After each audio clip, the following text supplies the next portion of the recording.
യേശുവിൽ ഏറ്റവും സ്നേഹം നിറഞ്ഞ സഹോദരി സഹോദരന്മാരെ, ശാലോം ടെലിവിഷന്റെ പെന്തക്കുസ്ത അനുഭവ ധ്യാനത്തിന്റെ 4ാമത്തെ ദിവസത്തിലേക്ക് നമ്മൾ പ്രവേശിച്ചിരിക്കുകയാണ്.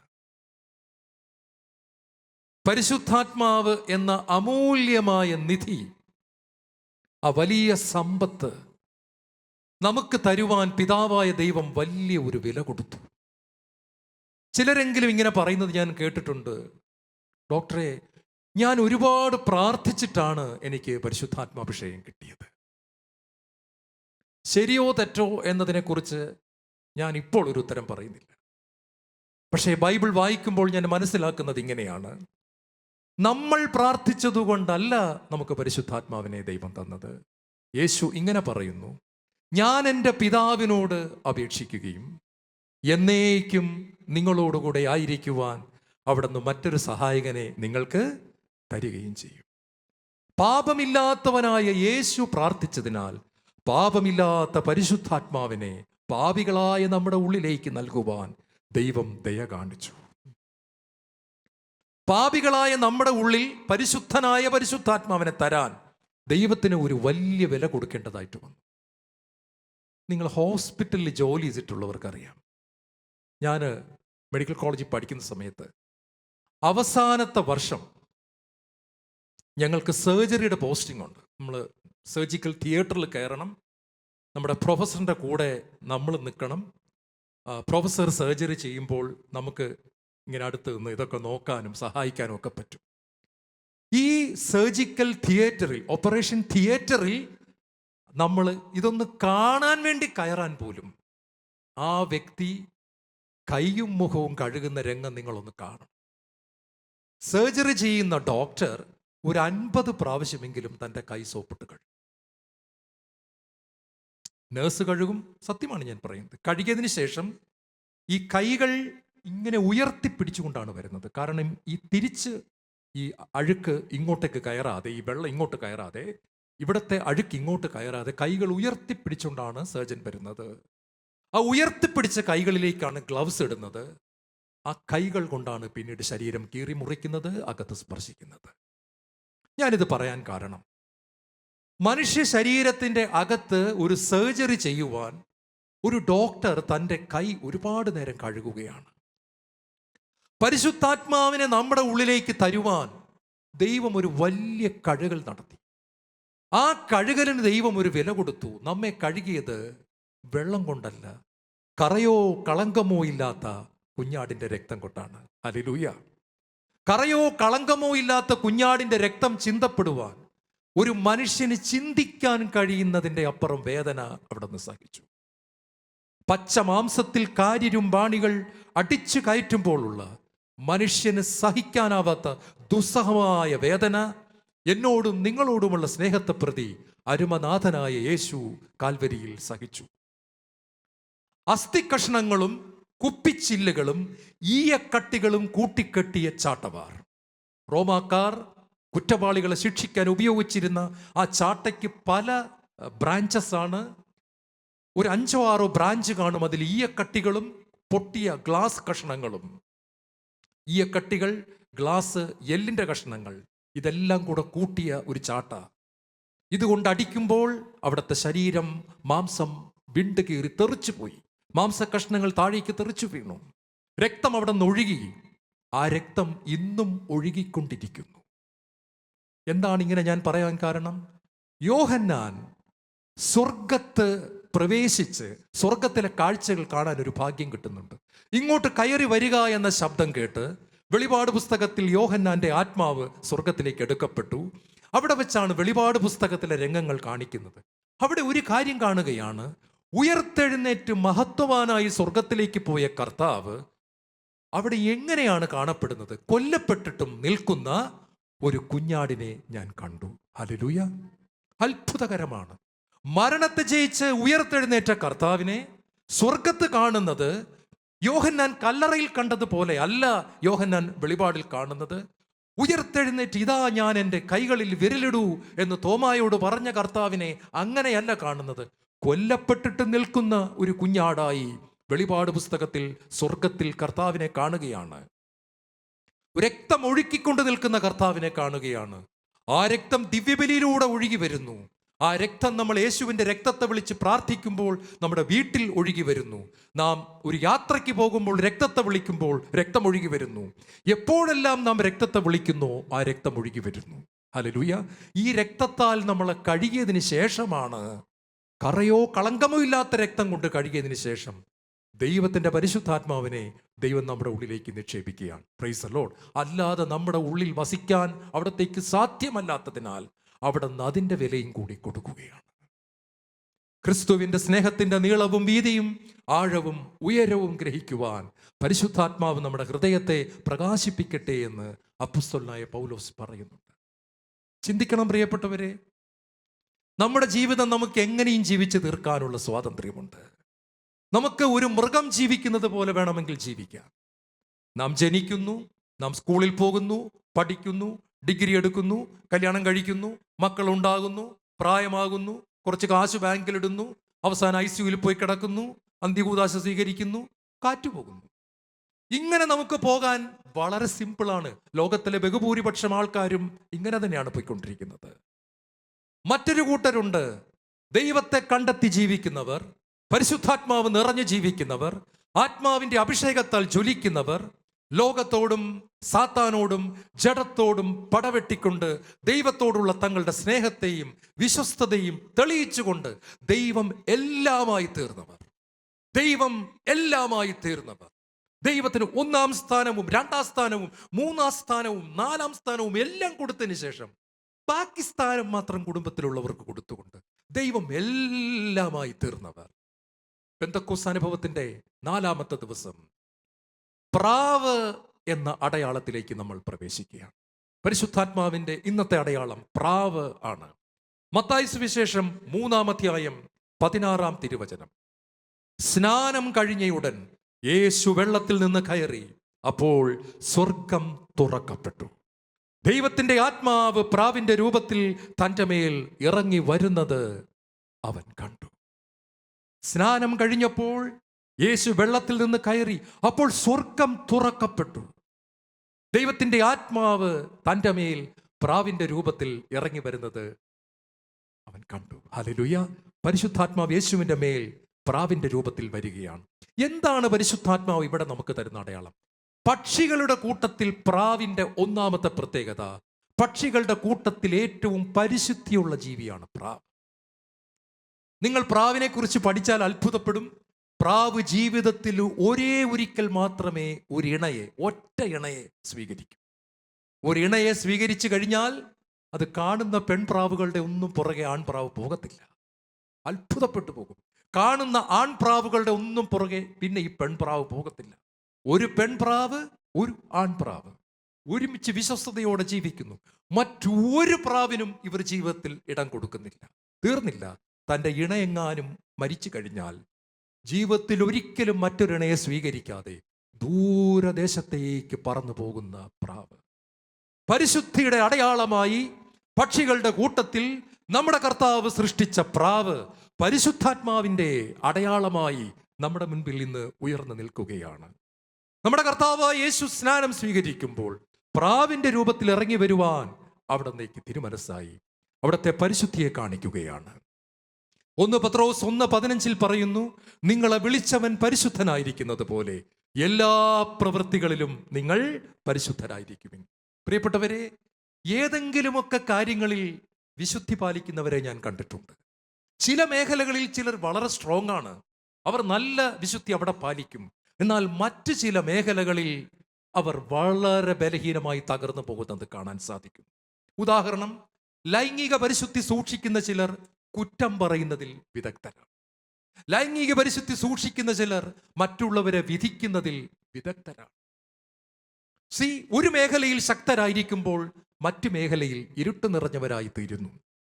ദൈവത്തിന്റെ ആത്മാവ് പറയുകയാണ്, നിങ്ങളെ വിളിച്ചവൻ പരിശുദ്ധനായിരിക്കുന്ന പോലെ എല്ലാ പ്രവൃത്തികളിലും നിങ്ങൾ പരിശുദ്ധരായിരിക്കുവിൻ. Hallelujah, hallelujah, hallelujah.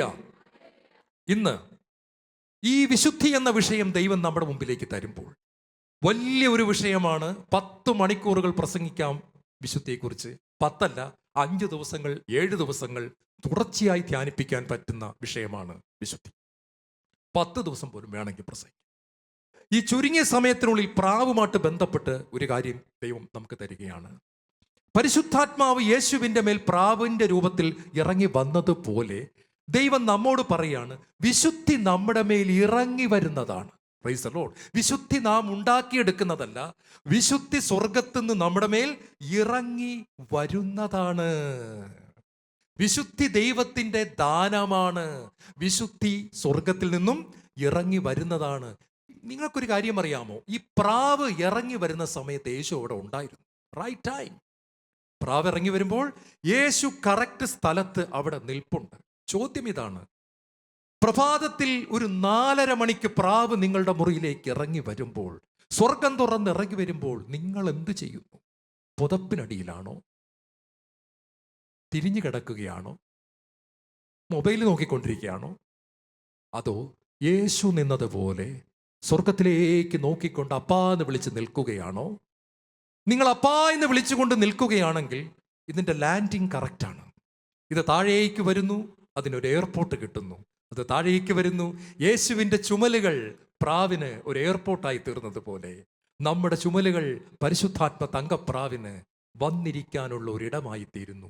വിശുദ്ധി ആ നിമിഷം മുതൽ നമ്മളിൽ നിന്നും ഒഴുകുവാൻ ആരംഭിക്കുകയാണ്. ഹല്ലേലൂയ.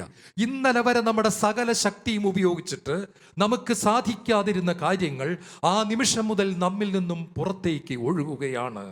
പരിശുദ്ധാത്മാവ് നമ്മളിൽ വന്ന് നിറഞ്ഞു കഴിയുമ്പോൾ വിശുദ്ധി ഒരു ഫലമാണ്. പ്രിയപ്പെട്ടവരെ, വിശുദ്ധി നമ്മൾ ദൈവത്തിന് കൊടുക്കുന്ന സമ്മാനമല്ല, ദൈവം നമുക്ക് തരുന്ന സമ്മാനമാണ് വിശുദ്ധി. നാം ദൈവത്തിന് കൊടുക്കുന്ന സമ്മാനമല്ല വിശുദ്ധി. Praise the Lord. അനേകർ തെറ്റിദ്ധരിച്ച് കിടന്ന് ചക്രശ്വാസം വലിക്കുകയാണ്. ദൈവത്തിന് ഈ വിശുദ്ധി അങ്ങോട്ട് എനിക്ക് കൊടുക്കണം. നടക്കത്തില്ല. പരാജയപ്പെട്ട് മൂക്കുകൊണ്ട് ഇക്ഷ ഇണ്ടാറായി പപ്പ വരയ്ക്കും. നമ്മൾ ഒരു പരിപാടി നടക്കത്തില്ല. നമ്മൾ പരാജയപ്പെട്ടുകൊണ്ടിരിക്കും. വിശുദ്ധി ദൈവത്തിൻ്റെ സമ്മാനമാണ്. വിശുദ്ധി ദൈവത്തിൻ്റെ ഗിഫ്റ്റാണ്. ഇത് മനസ്സിലാക്കുന്ന ദിവസം നമ്മൾ രക്ഷപ്പെട്ടു എന്ന് ഞാൻ പറയും. ഹല്ലേലൂയ. നിങ്ങൾ സത്യം അറിയുകയും സത്യം നിങ്ങളെ സ്വതന്ത്രരാക്കുകയും ചെയ്യും. ഒരു സത്യം ഇതാണ്, വിശുദ്ധി നമ്മൾ ദൈവത്തിന് കൊടുക്കുന്നതല്ല, ദൈവം നമുക്ക് തരുന്ന സമ്മാനമാണ് വിശുദ്ധി എന്ന സത്യം നിങ്ങൾ തിരിച്ചറിയുമ്പോൾ നിങ്ങൾ സ്വതന്ത്രരാകും. പ്രിയപ്പെട്ടവരെ, നിങ്ങളൊന്ന് ആലോചിച്ചു. ദൈവം നമ്മളോട് പറയുന്നത് നമ്മളെ വിളിച്ചവൻ പരിശുദ്ധനായിരിക്കുന്നത് പോലെ പരിശുദ്ധനായിരിക്കാനാണ്. ജോബിന്റെ പുസ്തകത്തിൽ ഇങ്ങനൊരു വചനമുണ്ട്, തൻ്റെ പരിശുദ്ധരായ ദൂതന്മാരിൽ പോലും ദൈവം കുറ്റം കാണുന്നു. വായിച്ചിട്ടുണ്ടോ? തൻ്റെ പരിശുദ്ധരായ ദൂതന്മാരിൽ പോലും ദൈവം കുറ്റം കാണുന്നു. സ്വർഗം പോലും ദൈവത്തിൻ്റെ മുൻപിൽ ദൃഷ്ടിയിൽ നിർമ്മലമല്ല. ജോബിന്റെ പുസ്തകത്തിൽ വ്യക്തമായിട്ട് പറയാം, സ്വർഗം പോലും ദൈവത്തിൻ്റെ ദൃഷ്ടിയിൽ നിർമ്മലമല്ല. തൻ്റെ വിശുദ്ധരായ ദൂതന്മാരിൽ പോലും ദൈവം കുറ്റം കണ്ടെത്തുന്നു എന്ന്. വായിച്ചിട്ടുണ്ടോ? അത്ഭുതകരമായ ഒരു വചനമാണ്. ദൈവത്തിൻ്റെ പരിശുദ്ധിയുടെ ക്വാളിറ്റിയെ വെളിപ്പെടുത്തുന്ന ഒരു വചനമാണ്. അൺഅപ്രോച്ചബിൾ ആയിട്ടുള്ള ഒരു സ്റ്റാൻഡേർഡാണ്.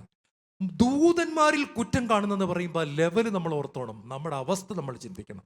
നമ്മൾ ഈ വചനം വായിച്ചിട്ട് നിന്ന് വിറയ്ക്കുമ്പോൾ യേശയ്യ 66:1 അവിടെ സംസാരിക്കുന്നു, ആത്മാവിൽ എളിമയും അനുതാപവും ഉണ്ടായിരിക്കുകയും എൻ്റെ വചനം കേൾക്കുമ്പോൾ വിറയ്ക്കുകയും ചെയ്യുന്നവനെയാണ് ഞാൻ കടാക്ഷിക്കുന്നത്. ദൂതന്മാരിൽ പോലും കുറ്റം കാണുന്ന പരിശുദ്ധിയുള്ള ദൈവമേ, ഞാൻ എന്ത് ചെയ്യുമെന്നോർത്തി വചനത്തിന്റെ മുൻപിൽ ഞാൻ നിന്ന് വിറയ്ക്കുമ്പോൾ ഞാൻ നിന്നെ കടാക്ഷിക്കും, ഞാൻ നിന്നെ അനുഗ്രഹിക്കും. വിശുദ്ധി ഞാൻ നിനക്കൊരു ഗിഫ്റ്റായിട്ട് നിന്റെ മേൽ ഞാൻ ഇമ്പാർട്ട് ചെയ്തു തരും. നിന്നെ കൊണ്ട് ഒരിക്കലും സാധിക്കാത്ത, ദൂതന്മാരെ കൊണ്ട് സാധിക്കാത്ത ഈ വിശുദ്ധി ഞാൻ നിനക്ക് തരും. നീ പിടിച്ചോളനാ പറയുന്നത്. ഹല്ലേലൂയ. പ്രിയപ്പെട്ടവരെ, ക്രിസ്തീയ ജീവിതം ദൈവത്തിൽ നിന്ന് സ്വീകരിക്കുന്നതിൻ്റെ ജീവിതമാണ്. അമ്മ ത്രേസ്യ പറയുന്നുണ്ട്, നമുക്ക് ദൈവത്തിന് വേണ്ടി ഒന്നും സത്യത്തിൽ ഉണ്ടാക്കി കൊടുക്കാൻ പറ്റില്ല. ദൈവത്തിൽ നിന്ന് സ്വീകരിക്കാൻ പഠിക്കുന്നവർ ഭാഗ്യവാന്മാർ. ഹല്ലേലൂയ. യഥാർത്ഥ പ്രാർത്ഥന എന്ന് പറയുന്നത് ദൈവത്തിൽ നിന്നും കറക്റ്റായിട്ട് സ്വീകരിക്കാൻ പഠിക്കുന്നതാണ്. ആ പൊസിഷനിൽ നമ്മൾ നമ്മളെ തന്നെ നിർത്തിക്കൊടുക്കുന്നതിൻ്റെ പേരാണ് വിശുദ്ധി. ഹല്ലേലൂയ. എന്താണ് ഈ ധ്യാനമൊക്കെ കഴിഞ്ഞു വരുമ്പോൾ ഒരാഴ്ചത്തേക്ക് ആരും പാപം ചെയ്യാത്തത്? നമ്മൾ അത്ഭുതപ്പെട്ടു പോകും. ഒരാഴ്ച നിങ്ങൾ എല്ലാ ആൾക്കാരെയും നോക്കണം, അത്ഭുതകരമാണ്. സത്യത്തിൽ ഈ മനുഷ്യരെല്ലാം ആത്മാർത്ഥതയുള്ളവരാണ്. പക്ഷെ ഒരാഴ്ച കഴിയുമ്പോൾ തന്നെ അവരുടെ ബുദ്ധിമുട്ട് വീണ്ടും ആരംഭിക്കുകയാണ്. ഈ ഒരാഴ്ച എന്താണ് പ്രോബ്ലം എന്ന്, ഈ ഒരാഴ്ചത്തെ കാര്യം, കഴിഞ്ഞ ഒരാഴ്ച അവരിലേക്ക് ചൊരിയപ്പെട്ട ഗിഫ്റ്റാണ്. അതിങ്ങനെ ആദ്യത്തെ ക്ലാസ് തൊട്ട് ഇങ്ങനെ ഗിഫ്റ്റ് കയറിക്കൊണ്ടിരിക്കുകയാണ്. കുർബാനയ്ക്ക് ഗിഫ്റ്റ്, എല്ലായിടത്തും ഇങ്ങനെ. നിങ്ങളിപ്പോൾ ഇത് കേട്ടുകൊണ്ടിരിക്കുമ്പോഴും ഈ ഗിഫ്റ്റ് നിറയുന്നുണ്ട്. ഹല്ലേലൂയ. ഹോളിനെസ്സിനെ കുറിച്ചാണ് പറഞ്ഞുകൊണ്ടിരിക്കുന്നത്. അതുകൊണ്ട് ഹോളിനെസ് എന്നിലും നിങ്ങളിലും ഒരു ഗിഫ്റ്റായിട്ട് നിറയുന്നുണ്ട്. നിങ്ങൾക്കത് ഇന്ന് തന്നെ മനസ്സിലാവും. നിങ്ങൾക്കത് മനസ്സിലാവും. കാര്യം ആ വ്യത്യാസം നമുക്കറിയാം. പ്രലോഭനം വരുമ്പോൾ നമ്മുടെ അകത്ത് നിന്ന് പവർ വെളിപ്പെടുന്നത് നമുക്ക് മനസ്സിലാകുന്നു. നമുക്ക് അന്നേരം അറിയാം ഒരു ഗിഫ്റ്റ് വന്നിരിക്കുന്നു. ഇതാ പ്രാവ് ഇറങ്ങി വരികയാണ്. പ്രാവിനെ സ്വീകരിക്കാൻ കർത്താവ് അവിടെ തന്നെ റെഡിയായിട്ടുണ്ടായിരുന്നു. മത്തായി പറയാത്ത കാര്യം ലൂക്ക പറയുന്നുണ്ട്. അവൻ സ്നാനം കഴിഞ്ഞ് കരയിലേക്ക് കയറി പ്രാർത്ഥിച്ചു കൊണ്ടിരിക്കുമ്പോൾ സ്വർഗം തുറക്കപ്പെട്ടു എന്നാണ് ഡോക്ടറായ ലൂക്ക എഴുതിയിരിക്കുന്നത്. നിങ്ങൾ ഈ ലൂക്കയുടെ സുവിശേഷത്തിൽ എല്ലാം ഭയങ്കര ക്ലിയർ ആയിട്ടാണ്. അതായത് നീ ഇന്ന് എന്നോടുകൂടെ പർദീസയിലായിരിക്കും എന്നുള്ള വചനവും ലൂക്കായിലാണ് കിടക്കുന്നത്. ധൂർത്ത പുത്രന്റെ ഉപമയും ലൂക്കായിലാണ്. നഷ്ടപ്പെട്ടു പോയ ആടിന്റെ, ഇതെല്ലാം ലൂക്കായാണ് എഴുതുന്നത്. അദ്ദേഹം ഒരു സ്റ്റഡി നടത്തി. മാതാവിനോടാണ് ഏറ്റവും കൂടുതൽ ചോദിച്ചതെന്നാണ് പറയുന്നത്. ബാക്കി അദ്ദേഹം ഒരു വലിയ സ്റ്റഡി നടത്തിയിട്ടാണ് അദ്ദേഹം ഈ സുവിശേഷം എഴുതിയിരിക്കുന്നത്. അദ്ദേഹം പറയാണ്, യേശു പ്രാർത്ഥിച്ചു കൊണ്ടിരിക്കുമ്പോൾ പ്രാവ് താഴേക്ക് ഇറങ്ങി വന്നു. ഹല്ലേലൂയ. പ്രഭാതത്തിൽ, ഓരോ പ്രഭാതത്തിലും ഈ പ്രാവ് വരുന്നുണ്ട്. നമ്മൾ ആ സമയത്ത് അവിടെ ഉണ്ടോ എന്നുള്ളതാണ് പ്രശ്നം. നമ്മൾ ഉണ്ടെങ്കിൽ ഈ ലാൻഡിങ് അവിടെ വരും. ഹല്ലേലൂയ. നിങ്ങൾക്കൊക്കെ അനുഭവം ഉണ്ടായിട്ടുണ്ടാവും. നമ്മൾ ഈ ഉറക്കത്തിൽ രാവിലെ ഇങ്ങനെ തിരിഞ്ഞു കിടക്കുമ്പോൾ പെട്ടെന്നൊരു പ്രേരണ വരികയാണ്, എഴുന്നേറ്റ് പ്രാർത്ഥിക്കുക. അത് ഹോളി സ്പിരിറ്റ് തരികയാണ്. പ്രാവ് വരാൻ സമയമായി, പ്രാവ് വരാൻ പോകുന്നു. നമ്മളത് കേട്ടുകൊണ്ട് പെട്ടെന്ന് ഒരു കർണക്കൊന്ത ചൊല്ലുകയാണെങ്കിൽ പ്രാവിൻ്റെ ലാൻഡിങ് കറക്റ്റാണ്. ജീവിതകാലം മുഴുവൻ ഈ പ്രാവ് പറന്നു വരുവാൻ ആഗ്രഹിക്കുകയാണ്. പ്രിയപ്പെട്ടവരെ, മനുഷ്യർക്ക് അസാധ്യമായത് ദൈവത്തിന് സാധ്യമാണ്. പത്രോസ് ഒരു ചോദ്യം ചോദിക്കുന്നുണ്ട്, കർത്താവേ, ഇങ്ങനെയാണെങ്കിൽ രക്ഷപ്പെടാൻ ആർക്ക് സാധിക്കും? അപ്പൊ കർത്താവ് പറയാണ്, മനുഷ്യർക്കിത് അസാധ്യമാണ്. ബുദ്ധിമുട്ടെന്നല്ല പറഞ്ഞത്, മനുഷ്യർക്കിത് ഇംപോസിബിൾ ആണ്, അസാധ്യമാണ്. ദൈവത്തിനിത് സാധ്യമാണ്. വിശുദ്ധ ജീവിതം നമുക്ക് ബുദ്ധിമുട്ടല്ല, അസാധ്യമാണ്. ദൈവത്തിനിത് സാധ്യമാണ്. ദൈവം തങ്കപ്രാവിനെ അയക്കുകയാണ്. 2, സൗമ്യതയുടെയും ശാന്തതയുടെയും അടയാളമാണ് പരിശുദ്ധാത്മാവ്. പരിശുദ്ധാത്മാവ് ശരിക്കും നമ്മളിൽ നിറഞ്ഞു കഴിയുമ്പോൾ വലിയൊരു ശാന്തത. ഈ പക്ഷികളെ കുറിച്ച് പഠിക്കുന്നവർ പറയുന്നത്, ഞാൻ ഈ പ്രസംഗം തയ്യാറാക്കുന്ന സമയത്ത് കുറച്ച് കാര്യങ്ങൾ പഠിച്ചു. അതിൽ ഞാൻ പ്രാവിനെ കുറിച്ച് പഠിച്ചപ്പോൾ ഞാൻ കണ്ട ഒരു കാര്യം, മറ്റെല്ലാ പക്ഷികളിൽ നിന്നും വ്യത്യസ്തമായിട്ട് ഈ പ്രത്യേകിച്ച് വെള്ള നിറമുള്ള പ്രാവ്, അത് തൻ്റെ കൂട് ചലിപ്പിക്കുന്നത് പോലും, കുഞ്ഞുങ്ങളിരിക്കുന്ന കൂട് ചലിപ്പിക്കുന്നത് പോലും വളരെ സോഫ്റ്റായിട്ടാണ്. അതുപോലെ ചിറകുകൊണ്ട് ഇങ്ങനെ അവരിങ്ങനെ തലോടുന്ന ഒരു സീനുണ്ട്. അതെല്ലാം വളരെ മറ്റ് പക്ഷികളെ പോലെയല്ല, വളരെ സോഫ്റ്റാണ്. അതുപോലെ കുഞ്ഞുങ്ങളുടെ മുമ്പിൽ പാട്ട് പാടുന്നൊരു പരിപാടിയുണ്ട് പുള്ളിക്കാരിക്ക്. പ്രാവിൻ്റെ കുറുകൽ എന്നാണ് നമ്മളതിനെ പറയുന്നത്. ഈ വെള്ളപ്രാവിൻ്റെ കുറുകൽ, കുഞ്ഞുങ്ങളുടെ മുമ്പിലെ കുറുകൽ വളരെ സോഫ്റ്റായിട്ടാണ് അത് പാട്ട് പാടിക്കൊടുക്കുന്നത്. ശാന്തതയുടെ അടയാളമായിട്ട് പരിശുദ്ധാത്മാവ് കാണിക്കുകയാണ്. മത്തായി 11:29, ഞാൻ ശാന്തശീലനും വിനീത ഹൃദയനുമാകിയാൽ എന്നിൽ നിന്ന് പഠിക്കുവിൻ. ഈ സഭയുടെ ഒരു ചരിത്രത്തിലെ ഒരു കാര്യം പറയാം. എല്ലാവരും ഒത്തിരി ആദരിക്കുന്ന ഒരു വിശുദ്ധനാണ് വിശുദ്ധ ഫ്രാൻസിസ് ഡി സെയിൽസ്. നിങ്ങൾ കേട്ടിട്ടുണ്ടായിരിക്കും. മനോഹരമായ ആത്മീയ പുസ്തകങ്ങൾ നമുക്ക് തന്ന മഹാനായ ഒരു വിശുദ്ധനാണ്. നിങ്ങൾ അദ്ദേഹത്തിൻ്റെ പുസ്തകം വായിക്കണം. വിശുദ്ധിയിലേക്കുള്ള പടികൾ മനോഹരമായിട്ട് അദ്ദേഹം എഴുതിയിട്ടുണ്ട്. പക്ഷേ അദ്ദേഹം സെമിനാരിയിൽ പഠിക്കുന്ന കാലത്ത് ഒരു ഭയങ്കര കോപിഷ്ഠനായിരുന്നു. ദേഷ്യം വന്നു കഴിഞ്ഞാൽ ശരീരം ഇങ്ങനെ വിറയ്ക്കുന്ന ഒരു പ്രോബ്ലം അദ്ദേഹത്തിനുണ്ടായി. ദേഷ്യത്തിൻ്റെ പീക്ക് വന്നു കഴിയുമ്പോൾ കണ്ണെല്ലാം ചുവന്നു വരികയും മുഖമെല്ലാം ഇങ്ങനെ കിടന്ന് വിറയ്ക്കുകയും കൈയും കാലും ഇങ്ങനെ വിറച്ചിട്ട് പിടിച്ചാൽ കിട്ടാത്ത ഒരു ദേഷ്യത്തിൻ്റെ ഒരു ബന്ധനം അദ്ദേഹത്തിനുണ്ടായിരുന്നു. ഒരിക്കൽ ഒരു സെമിനാരി വിദ്യാർത്ഥിയോട് ദേഷ്യപ്പെട്ടിട്ട് ഈ വിറവലിൻ്റെ അടുത്ത സ്റ്റെപ്പ് കഴുത്തിന് കുത്തിപ്പിടിക്കുന്നതായിരുന്നു. അപ്പോൾ ഒരു സെമിനാരി വിദ്യാർത്ഥിയുടെ കഴുത്തിന് കുത്തിപ്പിടിച്ച് ഭിത്തിയിൽ ഇങ്ങനെ ഉയർത്തി നിർത്തി. മനസ്സിലായല്ലോ രംഗം. അത്രമാത്രം കോപിഷ്ഠനായിരുന്നു. പക്ഷെ ഈ കഴുത്തിന് പിടികൊണ്ട ആള് പാവമായിരുന്നു. അയാൾ ഈ കഴുത്തിന് പിടിയെല്ലാം വിട്ട് താഴേക്ക് ഇറങ്ങി വന്നിട്ട് പറഞ്ഞു, ഞാൻ ഇപ്പം തന്നെ പോയി കംപ്ലൈൻറ്റ് ചെയ്യും, നീ ഇന്ന് സെമിനാരിയിൽ നിന്ന് പുറത്താകും. ഫ്രാൻസിസ് ഡി സെയിൽസ് ബ്രദർ ഈ സഹോദരൻ്റെ കാലയിലോട്ട് അങ്ങോട്ട് വീണു. വീണിട്ട് പറഞ്ഞു, എൻ്റെ പൊന്ന് ബ്രദറെ, ബ്രദർ ചെയ്യാനുള്ള എല്ലാ ജോലികളും ഇന്നോട്ട് ഞാൻ ചെയ്തു തരാം. നിങ്ങൾക്കറിയാം, സെമിനാരി കുട്ടികൾക്ക് കുറച്ച് പേര് പശുവിൻ്റെ തൊഴുത്ത് കഴുകണം, പൂന്തോട്ടത്തിൽ വെള്ളം ഒഴിക്കണം, പാത്രം കഴുകണം, ഇങ്ങനെ ഡിവിഷനുണ്ട്. അപ്പോൾ പറഞ്ഞു, റെക്ടറിനോട് പറയാതിരിക്കാമെങ്കിൽ ബ്രദറിൻ്റെ ജോലിയും കൂടെ ഞാൻ ചെയ്തോളാം. അവൻ പറഞ്ഞു ഓക്കെ, പശുത്തൊഴുത്ത് കംപ്ലീറ്റ് ഇന്നോട്ട് കഴുകിക്കോളാം പറഞ്ഞു. അങ്ങനെ ഇവൻ്റെ ജോലി കംപ്ലീറ്റ് ഫ്രാൻസിസ് ടി സൈലസ് ഏറ്റെടുക്കുകയായി. അത് രക്ഷപ്പെട്ടു. പക്ഷെ അന്ന് രാത്രിയിൽ അദ്ദേഹം സെമിനാരിയുടെ ചാപ്പലിൽ പോയി കർത്താവിനോട് പറഞ്ഞു, എനിക്ക് പിടിച്ചാൽ കിട്ടാത്ത ഈ കോപത്തെ മാറ്റി നിന്റെ ശാന്തത എനിക്ക് തന്നില്ല എങ്കിൽ എനിക്കൊരിക്കലും ഒരു വൈദികനാൻ പറ്റില്ല കർത്താവ്. ഇത് തരാതെ ഇന്ന് രാത്രി ഞാൻ ഉറങ്ങാൻ പോകത്തില്ല. പഴയ നിയമത്തിന്റെ താളുകളിൽ ഇതുപോലെ പ്രാർത്ഥിച്ച ഒരു മനുഷ്യനെ കാണാം. എന്നെ അനുഗ്രഹിച്ചല്ലാതെ അങ്ങേ ഞാൻ വിടുകയില്ല. യാക്കോബ്. സീറോ മലബാർ കുർബാനയിൽ നാം കേൾക്കുന്നു, യാക്കോബിൻ ദൈവം നമ്മുടെ തുണയെന്നും. യാക്കോബ് എന്നെ അനുഗ്രഹിച്ചല്ലാതെ ഞാൻ വിടുകയില്ല. ഫ്രാൻസിസ് ടി സാൽസ് പറഞ്ഞു, എന്നെ ഈ കോപവും എൻ്റെ ഈ ചാട്ടവും മാറാതെ ഇനി ഞാൻ ഇന്ന് രാത്രി കിടക്കാൻ പോകത്തില്ല. അദ്ദേഹം ഒരൊറ്റ ഇരിപ്പ് അവിടെ ഇരിക്കുകയാണ്. അനേക മണിക്കൂറുകൾ ഇരുന്ന് പ്രാർത്ഥിച്ചു. ഒടുവിൽ പ്രാവ് ഇറങ്ങി വരികയാണ്.